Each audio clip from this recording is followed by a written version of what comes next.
Okay, we're holding the Ezra Hashem Siman Tzadik Gimel in haGuela, and he's listing the reasons not to go to the Koisel. So far we had the reason not to be Makabel a Minig from a person who's a Rasha, and that's Peiches, Peites, and Tzadik. Then in Tzadik Aleph, he said it's not allowed to have a noah from Minim in a Ruchnius Dikazach or even in a Gashmius Dikazach. That's based in Gimel. And then Daled, the fourth reason was because of a place of pritzis. The Koisel became a place of pritzis because they didn't have a mechitza and they davened together. And now we're coming to reason number 5, which is that the Zionists, and this is really negated today, the Zionists want to go on habayis and they want to excavate the Koisel and the whole area around it. So he says, because they're doing all these terrible things, and then they're inviting you to come to the Koisel and daven, your coming to the Koisel is going to be like a way of covering up their crimes, because you're going to be happy with it, and happy that you're able to come to this holy place, and in the meantime the Zionists will have a free hand to do what they want. He says like this: Umi yodea ma sheis koinenu lasois oid pirtzois v'nevalois b'makom hamikdash. Who knows what else the Zionists are planning to do in the place of the Beis Hamikdash? What other pirtzis and what other breaches in halacha they're going to do? V'heim lo yimnu v'lo yachtulu mishum davar machmas abusha. They're not going to be held back by any embarrassment or any fear of Shemayim. They're not afraid of anything. They go every day. Anashim la'alafim. Thousands of people go. Al makom hamikdash mamish. They walk over the actual place of the temple on habayis. Shehu b'isser kares Rahman al-Litzlan. Now you have to understand, back in that time, right after the war, the Arabs didn't have much power to say anything. So the Zionists had won. And now they said, okay, now we can go on the Makom HaMikdash, we can go anywhere we want. Now there's rules. I think the Arab, the Waqf doesn't let Jews go in all places on the habayis. Some places they let them go, not they don't let, but the Israeli government enforces it. But actually, after 1967, they placed the Israeli flag on the Temple Mount, and Moshe Dayan said, take it down. Take it down, yeah. Yeah, because there was a certain attitude also that they didn't want to go too far. Like there was someone, I think Goren wanted to blow up the whole mosque, right? Some people did want to go too far, but the mainstream Zionist leaders, secular leaders, held them back from that step. Anyway, the point is that they go on the Makom. At that time, they went on the Makom HaMikdash. They didn't have any rules. Anybody could go visit the Dome of the Rock, whatever. He says their hand is still outstretched. Their hand will not be held back from doing what they want to do. You have the temple mount, the temple institute that makes these kalim for the Beis Hamikdash, and they enact the Korban Pesach every year, and sometimes they try to smuggle in a sheep into the habayis to shecht it for a Korban Pesach. This is what's going on. He says, really, it's very shocking what they do. He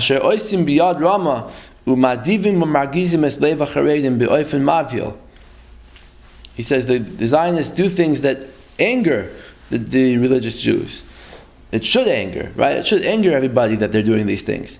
So how is it possible that the Zionists get away with this? How do the average Jew in the street, forget about Satmar people who believe that Zionism is wrong, but even mainstream or whatever, agudists, whatever he wants to talk about, even Mizrachists, even people who are real Zionists, but if they're religious, how do they not get mad when the Zionists go into habayis, right?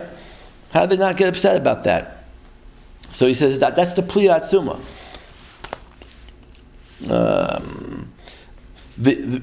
So how did the Zionists get away? They have a way to blind everybody's eye. Even the eyes of the religious Jews, because they say, look, we gave you a holy place to daven. So what we do, just keep quiet, right? You'll have your koisel, you'll daven there, and don't worry about what we do. They say it openly in their eyes, with their mouths, that they say, look, we blinded the eye of the Charedim by giving them the koisel. Nimsa de adarabba haCharedim el Hashem be'emes. He says those who are true God-fearing Jews, right? V'holchim b'machshavos tahoros. They go with a pure mind. Lishpoich siach b'makom hazeh. They go to pour out their prayer in this holy place. So it sounds very good, right? They sound like big tzaddikim. But hema garmim yoister. They are actually a cause. It's a cause and enables the Zionists to cover up all their evil deeds. That they do with a brazen forehead, and they carry out their will no matter what it is. By going to the koisel, that we give them, by going to the koisel, we give them an excuse to do more crimes. We give them chizik. We see with our eyes, we see with our senses, that they're proud of the number of people who go. They say, look, now we have a big plaza, there's room for 400,000 people to come at the same time, and look how many people came this year, look at the number of tourists that we have coming to Israel, right? They're misparim b'mispar mevakrim haholchim shalom mefarsimim davar zeh, and they publicize it. V'heveinu le'el midivrei Chazal, we brought from Chazal gittin daf chaf beis. It says chaf beis. Actually, this is samach aleph. It's a misprint. But he said we brought from the Gemara in gittin daf filu b'she'elas shalom l'chud, even by just greeting somebody, v'afilu b'dvarim bi'alma, even to say words that are just normal words like, have a great day, do a good job. You're not allowed to encourage sinners. So if you see someone, the Gemara says, if you see someone working in Shemitah and you walk by the field, you're not allowed to say to them, have a great work day, do well, be matzliach, because you're actually encouraging them to do more of an aveira. So if you see someone carrying on Shabbos, you're not allowed to say Shabbos? No, I don't think that's included in this. Why? Is he pick and choose? What do you mean? No, because it's... So why don't you carry on Shabbos then? Because you're not encouraging him to carry. You're saying, have a good Shabbos. You're saying, have a good Shabbos, just have a good day. You're not saying to him to keep on doing what he's doing. So if I see someone smoking on Shabbos, I'm allowed to say good Shabbos? You're allowed to? I'm asking. I'm saying, yeah, because that's not this. This is so what's talking... This is when you say to him, be matzliach in what you do, right? Oh. Your hands should be strong. It's a word that they used back then, or yashakayach, or what we say today. We say basically, continue what you're doing. So you're allowed to say good morning to him, you're saying? Yeah. Let's look. Hold on a second. Yeah, so it's in Siman Daled that you mentioned this before. V'amru Chazal b'Maseches Gittin, Daf Samach Beis Amud Aleph. Ein machzikim yedei Yisrael ha'ovdim b'shviis. You're not allowed to encourage Jews who work on shviis. The case is that you're saying to them, be strong. If you walk by a Jew who's working on shviis, don't say, let your hands be strong. So don't encourage over there.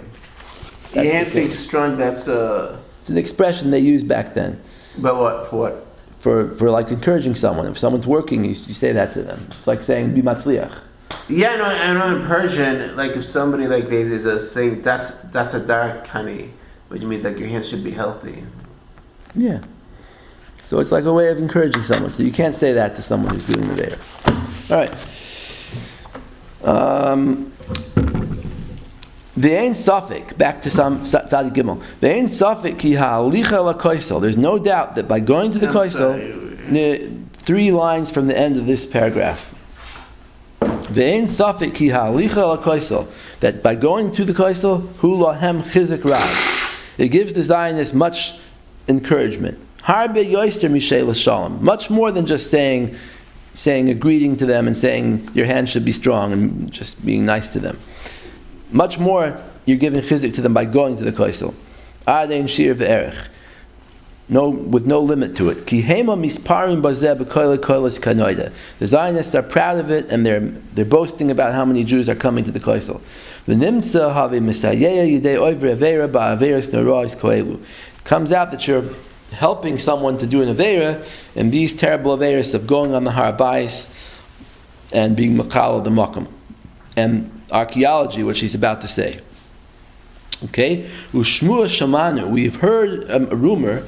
Shekvar miskoyanim ba'azusam, that they're already preparing with their chutzpah umirdam and their rebellion against Hashem. Lachpor chafiros tachas hakoisel maravi, to dig tunnels underneath the koisel maravi. Ulemishma oizen da'ava nafshenu, to hear such a thing, our heart is in sorrow. Why? Shaloi haya kazois mimois olam. Nothing like this ever happened before. Since the Jewish people became a nation, he says, no apikoros ever tried to do such a thing. He says, in past generations, all the people who didn't believe in the Torah, they never had such a chutzpah, such an audacity, lastois merida kazu, to do such a thing, a rebellion b'boyre olam, against the Creator of the world, u'b'bayis hakadosh asher iva l'moish tovloi, to go into the house that's holy, that place that Hashem picked for his dwelling place, to go into there and to dig underneath it. Now, what's wrong with the archaeology? So you're going to see. To dig under the koisel, you're digging into sometimes into places where you're not allowed to go. That's one thing. So those koisel tunnels, which is a big tourist attraction, that's usher? It's not under the koisel. Those koisel tunnels are outside the koisel. They're along the perimeter of habayis, outside the koisel. Like continuing, like the place where you daven, and then you go inside and you continue. That's what they made. They didn't make anything new, really. They just cleared out the debris from underneath. Here, let's read this inside. So they didn't do anything yet? Well, they did a lot of excavations. Not the koisel tunnels, but they did a lot of other things. Yeah. People go there? I don't think so, but archaeologists do. He says. So it's not open to the public? I don't think so. He says like this. So he's not against that kotel? I don't think so. But look, 48 hours after capturing the wall, the military, without explicit government order, hastily proceeded. This is from Wikipedia, Western Wall. Okay, 48 hours after capturing the wall, the military didn't go to that book. Without explicit government order, hastily proceeded to demolish the entire Moroccan quarter, which stood 4 meters from the wall, 13 feet from the wall. That's where the Jews used to daven, those 13 feet. The Sheikh Eid Mosque, which was built over one of Jerusalem's oldest Islamic schools, the Afdaliyah, named after one of Saladin's sons, was pulled down to make way for the plaza. It was one of 3 or 4 that survived from Saladin's time. So these are 800-year-old buildings. 106 Arab families consisting of 650 people were ordered to leave their homes at night. When they refused, bulldozers began to demolish the buildings with people still inside, killing 1 person and injuring a number of others. According to Eyal Weitzman, Chaim Herzog, who later became Israel's 6th president, took much of the credit for the destruction of the neighborhood. And here's a quote from Herzog. When we visited the Wailing Wall, we found a toilet attached to it. We decided to remove it, and from this, we came to the conclusion that we could evacuate the entire area in front of the Wailing Wall, a historical opportunity that will never return. We knew that the following Saturday, and he puts in sick Wednesday, he says it was really Wednesday, Shavuos that year, June 14th would be the Jewish festival of Shavuos, and many will want to come to pray. It all had to be completed by then. The narrow pavement, which could accommodate a maximum of 12,000 per day, was transformed into an enormous plaza that could hold in excess of 400,000 people. Several months later, the pavement close to the wall was excavated to a depth of 2.5 meters. So this may be what he's talking about, that they wanted to dig under the koisel. What they really meant to say, maybe the Rebbe heard a rumor that they wanted to dig under but really what they wanted to do was lower the ground level. So he says the pavement close to the wall was excavated to a depth of 2.5 meters, exposing an additional 2 courses of large stones. A complex of buildings against the wall at the southern end of the plaza that included madrasa, fakriya, and the house that the Abu al-Saud family had occupied since the 16th century were spared in the 1967 destruction, but demolished in 1969. That's where that ramp is now. The section of the wall dedicated to prayers was thus extended southward to double its original length, from 28 to 60 meters, while the 4-meter space facing the wall grew to 40 meters. The narrow, approximately 120 square meters alley, pre-1948 alley along the wall, used for Jewish prayer, was enlarged to 2,400 square meters, with the entire western wall plaza covering 20,000 square meters, stretching from the wall to the Jewish quarter. Okay, so that's about the digging. The Rebbe might have been speaking about that they dug down, they made the level lower. So how come the Rebbe didn't speak out against the throwing people out of their houses? Because he didn't know about it. But afterwards? I don't think it was ever known until like someone in the... It's just big news. If you know about the 6-Day War, then you should know about the people. Because I'm sure it was the front page of the newspaper, Israelis throw people. They didn't. They kept it secret, first of all, and it wasn't even discovered. That doesn't make sense. Even the Palestinians don't talk about it. You want the Rebbe to talk about it? Even the Palestinians...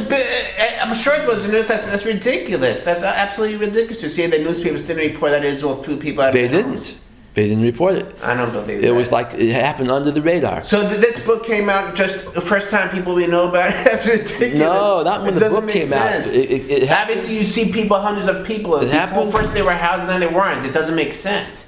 It's cognitive dissonance. Because maybe the Israelis told them those were just ruins. Nobody really lived in them. That's ridiculous. All of a sudden it's not there. I mean, come on. That's ridiculous. Well, the only time it became publicly known was later on in... I think in the 2000s already. Oh, come on, that's ridiculous. When there was a landslide. There was a landslide. I'm just telling you the history. There was a landslide in the southern area of the wall. I remember. And it uncovered a piece of an old building, and someone said, "Hey, what's that?" And then they started. This whole place is accurate, and all of a sudden, oh no, you just found out about it. That doesn't make sense. Okay. It's utterly absurd. It's absurd, but this is what happened. People didn't know. They knew it. It wasn't reported. Go back in time and ask. If I look at the New York Times archives, it will say Israel destroyed people. Okay, go look. I don't know. Okay, the other thing I wanted to show you is that could be the Rebbe was talking about this. He says in 1967... You mean they didn't tell anybody? You mean of course not. The Arabs who were thrown out there, they didn't tell anybody? Doesn't sound like it. Why do you think the Palestinians don't make a big deal about this either? I never once heard a Palestinian mention the Mughrabi quarter. I've seen it for a long time, even before the book came out. I know, I also did. You're saying you never heard about it until this book came out? No, I heard about it, but I'm just saying it's never been an issue that was raised with. If the Nakba was an issue, then this is an issue. It's an issue, but it wasn't raised by them. I'm just saying. In 1967, the Religious Affairs Ministry, this is another Wikipedia, this is from excavations at the Temple Mount. Okay? This is more about the coastal tunnels. In 1967, the Religious Affairs Ministry began an unlicensed excavation. Okay? Right away after the war, they began an unlicensed excavation. Starting at the Western Wall Plaza, workers dug northward under the Old City's Muslim quarter. So this is more about the coastal tunnels. The coastal tunnel goes... there's something called Wilson's Arch, right? Ever heard of Wilson's Arch? Of course. So if you go into that kind of like cave to the left of the Koisel, if you continue on, you get to Wilson's Arch. That's where it ends. There's like a brick wall there. But the Koisel tunnel goes further along the wall. So but that is the reason why they didn't speak out against the Mughrabi quarter is the same reason why they don't speak out against the Nakba. They only focus on Jews. So in other words, Jewish lives don't matter. It's not because everybody knows about the Nakba. The Palestinians made sure the whole world knows about it. But about this, 1967, really- everybody knows about to say that the New York Times didn't report on it, it's utterly Okay, absurd. you know what? Let's get the book and let's see if he brings any sources. Or let's look in the New York Times, whatever. In 1967, the Religious Affairs Ministry, in 68, archaeologists began excavating at the foot of the Temple Mount. It's not like the Baghdad synagogue bombings that you could cover up to see if Ben Gurion gave the orders, but this is in the public view. This is utterly, like they'll use his liberties. You can't actually prove that Moshe Dayan gave the orders. But picture it like this: they conquered the Koisel during the week of the war. Everybody, right? Motzei Shabbos. 1,000 people were thrown out, although they didn't tell anybody. Motzei Shabbos. It's utterly absurd that thousands of people were thrown out of their homes and nobody in the world knows that. Motzei Shabbos, they already did in the middle of the night. They did the whole plowing of the whole area. They bulldozed the whole quarter. One night between, let's say, 12 and 6 in the morning, they took care of the whole thing. Next morning, when Jews came, Sunday morning, the war is over. Let's go to the Koisel. Right? There was nothing there. So, how do they know something was ever there? These people that haven't ever been there before, how are they supposed to know there was something there? Anyway, that's the tactic of governments. That's how the Nazis got the Holocaust done. Also, they made sure nobody knew they were doing it. They covered it up. Okay, well, you have witnesses. The whole neighborhood. Okay, but maybe maybe they'll claim that during the war, during the fighting, maybe it got destroyed by accident. Who knows? Okay.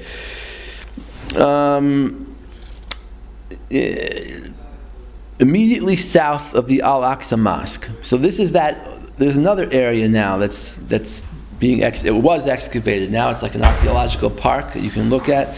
And you have these ruins of walls and mikvahs and steps leading up to... No. It's inside the walls of the current city, and it's to the south of the Beis Hamikdash. It's to the south of the Al-Aqsa Mosque. But below it's called the Triple Gate and the Double Gate. The Shari Chulda. These gates are closed up with bricks for hundreds of years, but down to the south of the Beis Hamikdash and the south of the habayis walls, they excavated it. Uncovering Roman, Umayyad, and Crusader remains. In 1970, Israeli authorities commenced intensive excavations to the south and west of the compound. Over the period 1970s and 1988, Israeli authorities excavated a tunnel passing along the western wall of the Temple Mount, northwards from the prayer plaza of the western wall that became known as the Western Wall Tunnel. They sometimes used mechanical excavators under the supervision of archaeologists. Palestinians claim that both of these have caused cracks and structural weakenings of the buildings in the Muslim quarter of the city above. Then he goes on to say the Israelis confirmed that's true, and they propped it up with steel pillars. Then, interestingly, at the bottom he tells a story that that when they in the middle of the Koisel tunnel, there's a place called Warren's Gate. Warren's Gate is an original gate that was built in habayis, going from the Koisel Maravi, and it led to a staircase and a tunnel going up into habayis, maybe up to the actual Beis Hamikdash. Okay? In 1981, so I'm skipping to like the bottom of the page, Yehuda Meir Getz, rabbi of the Western Wall, had worked and cleared the debris from the gateway of the ancient Warren's Gate. There were allegations that the intention of this excavation was to access the innards of the Temple Mount itself from the Western Wall tunnel. So this is kind of a fulfillment of what the Rebbe says, that they wanted to dig under the Koisel and go into the habayis to see these places, right? And to actually enter the habayis, enter to look for the Aron and the Kalim of the Beis Hamikdash and these kind of things. So Arabs on the mount heard banging for one of the more than 24 cisterns on the mount, because the ancient tunnels were turned into water cisterns. Israeli government officials, upon being notified of the unauthorized breach, immediately ordered Warren's Gate sealed. The 2,000-year-old stone gate was filled with cement and remains cemented shut today. This is 1981. Also in the 80s, there was someone who wanted to blow up the mosque, and they caught him. Yeah. So why do they fill it with cement? So that no one should go in there. I mean, the Israelis? Yeah, because the Israeli government doesn't want fighting over these things. Well, now they do, because that's where they allow Ben Gvir to go. Well, yeah, they allow them to go on the habayis. It's true. Okay. But the Rebbe points out, all the Apikosim in the past never tried such a thing. They never went against the actual Beis HaMikdash. The Kosav HaRadvaz. He says, he brings a Chuvas HaRadvaz, and the Radvaz lived in Mitzrayim, but he had contact with the Yidden of Eretz Yisrael a lot. So he says, Shamati Oimrim Ho'aku Madarim Sham. I heard the Arabs who live in habayis, the Ottomans, or the Arabs who actually lived there, right? Midor Doris, from many generations, Sheyesh Tachas Akipa Ma'ara, that under the dome of the rock there's a tunnel, there's a cave. V'shehamlachim harishonim ratzu ladas ma hayasham, that the earlier kings wanted to know what was under this cave. V'shil shalu b'nei adam l'soichan, therefore they lowered people into that cave, umesu, and they all died, the people who they lowered. V'sagru oisa, and therefore they closed it up, umaluha afar, and they filled it with dirt. Ayin sham dvarav. V'zeh haya b'doris rishonim. This happened in the earlier generation. Shaloi haya hastaras panim gedola kol kach kasher hu b'yameinu. That Hashem didn't hide Himself so much, so there were supernatural things that happened to show that there's a Bashefer in the world. So they lowered people. Basically, today you can see pictures of it online if you want. Under the koisel, there's under the dome of the rock, under the rock, there's a staircase going down, right?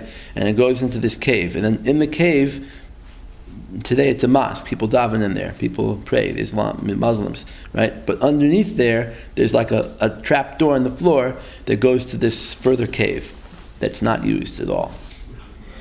V'chol mi shenaga. So the Rebbe says, V'chol mi shenaga yadoi b'mikdash. Anyone who touched the Beis HaMikdash, b'mikdash Hashem, lifroitz boy pirtzis, to make a breach in it, naga boy midas hadin. Right away there was an immediate consequence. Midas hadin of Hashem killed him. Kasha. The kibel ein shoy miyad. He got his punishment right away. Uvav naseinu rabim b'yameinu ela. But Hashem today, unfortunately, has taras panim gedoyel kol kach. Hashem is hiding Himself so much. The einam roim midas ein sham miyad. They don't see their punishment right away. U'kumoy shematzin eitzel titus harasha. Find titus harasha during Beis Churban, during the time of the Churban. Shadarshu Chazal gittin daf nun zayin amid aleph. Micha moicha bo'elim Hashem. Micha moicha bo'ilmim. Who is like you among gods? Meaning, who is like you among the mute? Hashem keeps silent while the Rishonim do what they do. He says, "Sha'ata shamea gidufay shel oisei rasha v'shoisek." You hear the insults of this rasha of Titus, and you keep quiet. V'yamar hamakoinen. It says in the Kinos of Tisha B'av, "V'zeh zoyna hichnis v'loy nichva bo'esh." He says in the past, anybody who went in without permission into the Kodesh HaKadoshim was killed. And here, Titus brought a Zoyna into the Kodesh HaKadoshim and nothing happened to him. V'harashoim shel zmanenu, but today, the Rishoim, the Zionists today, machnisim kama v'kama pirtzois upritzis. They breach the walls of the habayis and they bring pritzis into habayis. Ve'enam nichvim bo'esh, and there's no fire that comes down to destroy them. Not only that, but they're successful. That's all because of the greatness of the hiddenness of Hashem today. And it increases our trials. But he says you should know everything's being written in Hashem's book. All those who join the Zionists, and they strengthen their hands by going to the Kaisel, by being mechazik them. They're going to have the same punishment as the Zionists in the world to come. As far as the building of the temple, which is another thing that the Zionists want to do, it says Kvar beirarti besifri vayo Moshe Maimer Aleph Siman Nun Aleph Nun Hey Aviad Siman Samachay. The Rebbe has a whole piece on that there. Shalachol hadeus efshar sheyivnu beis hamikdash bizman hazeh. According to all opinions, we can't build the base of Mikdash today, before the coming of Mashiach, because we don't know how to build it, he says there. It was already spoken about in the earlier Sfarim, Tosfos Yantif, other people. Okay?